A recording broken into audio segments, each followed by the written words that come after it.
न बचिया बैठ क्या जाने,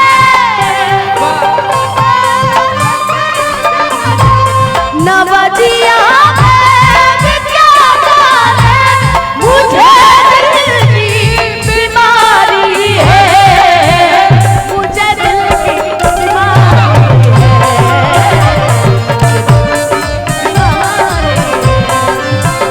मुझे दिल की दिल की बीमारी। रिपीट लेके कभी कपुराना कभी तासीर कलमी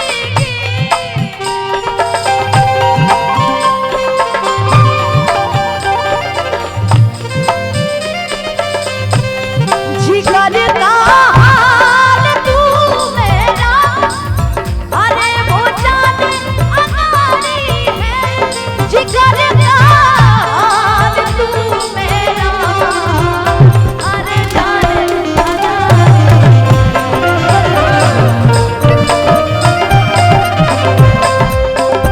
मुझे दिल की बीमारी है, दिल की बीमारी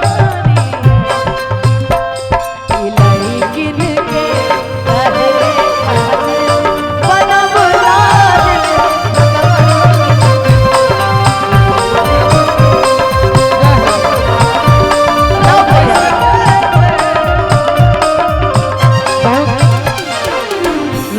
हमारे लव भैया आशीर्वाद प्यार है।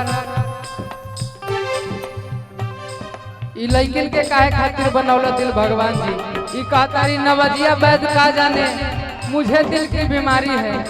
तब मुझे इश्क है तुझसे,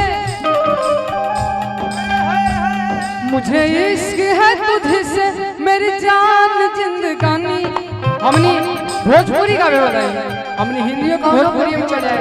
रहुआ जी टेम्पू से चला तनी वहीं पर चली। हम पिहिला खूब पिहिला, काहे पिहिला तोर भुलाए खातिर गम कि दारू पिहिला, तोर भुलाए खातिर गम दारू पिहिले। आके देखो ए सनम कैसे पिहिला,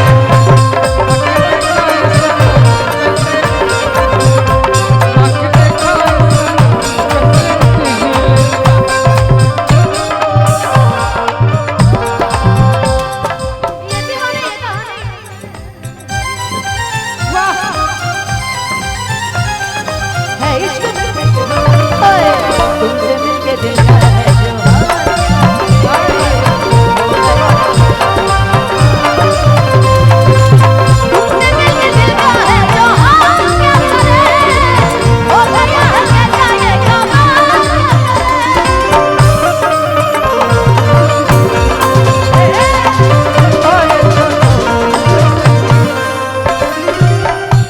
हमारा दिल के मसीह में वो प्यार ना रहे।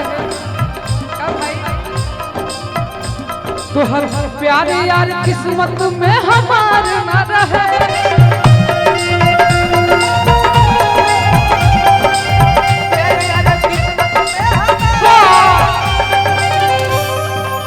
वैसे करतारी ना हम करब तो अच्छा लगे।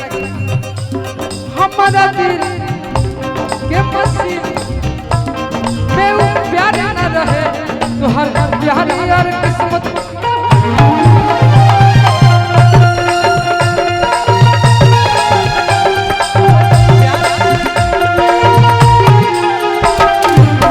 अरे कि कतुर भुलाए खातिर गम, और चाहे पियर चाहे रम कि हमको पिहिला। आके देखा ये सनम कैसे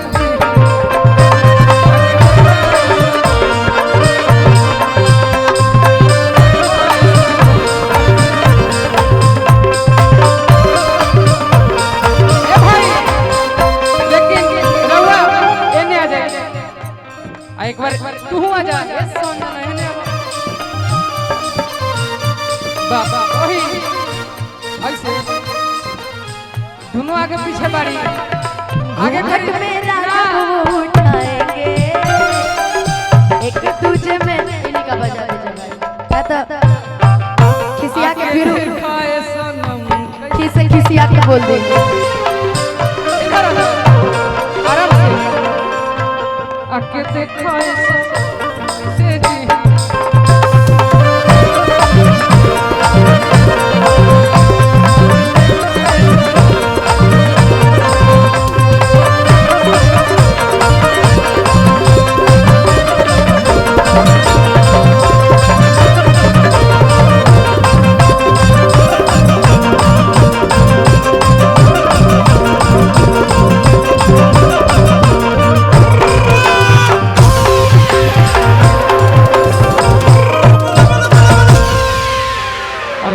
वायरल बाड़ू तू तरील पा अरे की वायरल बाड़ू तू तरील पा दीवाना के दिल आ गई लेकिन हम का नाम है